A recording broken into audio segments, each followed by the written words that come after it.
আমরা যে খিচুড়ি দিব এই বাচ্চাদের, এই খিচুড়ি আমাদের বিশাল কর্মযজ্ঞ।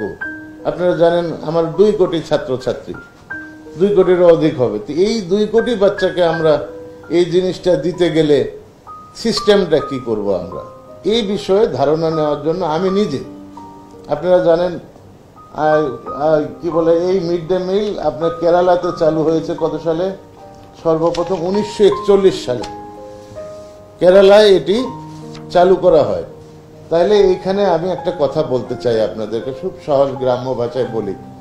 আপনারা এখানে যারা সাংবাদিক আছেন, যখন প্রথম সাংবাদিকতা আসছেন, আপনারা কি কোনো সাংবাদিককে বা সিনিয়র কোনো সাংবাদিকের কাছে বুদ্ধি পরামর্শ নেন নাই? তারা কিভাবে সংবাদ সংগ্রহ করে, তারা কিভাবে এগুলো করে, এগুলোকে আপনারা অভিজ্ঞতা নেন নাই? এই মিড ডে মিল দীর্ঘদিন থেকে পরিচালিত হচ্ছে, সেই সমস্ত জায়গায় কিছু শিক্ষা নেবার জন্য। এইটা কোনো খিচুড়ি পাক শিক্ষা না, এটা তাদের ম্যানেজমেন্টটা জানার জন্য, শেখার জন্য কিভাবে করছে। এই জন্য হয়তো সামান্য কিছু টাকা ডিবিতে ধরা আছে, এই নিয়ে হইচই খিচুড়ি বানানোর জন্য।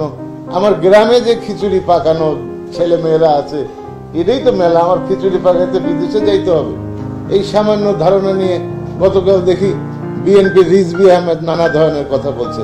তারা দেখেই নাই, করেই নাই কিছু। 2005 সাল থেকে শুরু করে কোনো তাদের ইতিহাস নাই, জিয়াউর রহমানের নাই, আপনার খালেদা জিয়ার নাই, কেউ শিক্ষা নিয়ে কথা বলে নাই। আর সবচেয়ে বড় কথা, আপনারা মাইন্ড করবেন না, আপনাদের এই সাংবাদিকতায় কিছু বিএনপি জামাতের লোকজন নানা ধরনের সাংবাদিকতার পেশা নিয়ে এখানে আসছে, তাদের কোনো জ্ঞান গরিমা নাই। একটা হুট করে লিখে দিলেই বোধহয় হয়ে গেল, সরকারের ভাবমূর্তি কোথায় গেল না গেল এরা তা দেখে না।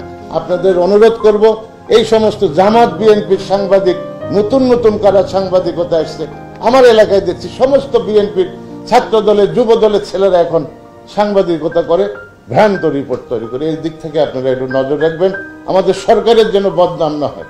মাননীয় প্রধানমন্ত্রী দেশের জন্য, মানুষের কল্যাণে দিন রাত হাড় ভাঙ্গা পরিশ্রম করতেছে। আপনি চেহারার দিকে দেখেন মাননীয় প্রধানমন্ত্রী, যদি দেখে থাকেন ইদানিং। আর আমাদের সম্বন্ধে নানা ধরনের কথা বলে, এই বিএনপিরা নানাভাবে উস্কে দিচ্ছে মানুষকে। এটার থেকে আমাদের মুক্তি পেতে হবে এবং মানুষকে জানাতে হবে, জননেত্রী শেখ হাসিনার সরকার কখনো জনকল্যাণ ব্যতীত কোনো কাজ করে না। এখানেও মিড ডে মিলের আমাদের ভালো দিকের জন্য আমরা এটা করেছি। আমাদের ইয়েতে ডিপিপিতে যদি থাকে, আমাদের বিভিন্ন ধরনের বাইরে যা প্রশিক্ষণ নেওয়া দরকার আছে কি নাই। আজকে আমরা ইংরেজির জন্য ব্রিটিশ কাউন্সিলকে দিয়ে আমাদের ছেলে মেয়েকে গড়ার চেষ্টা করছি।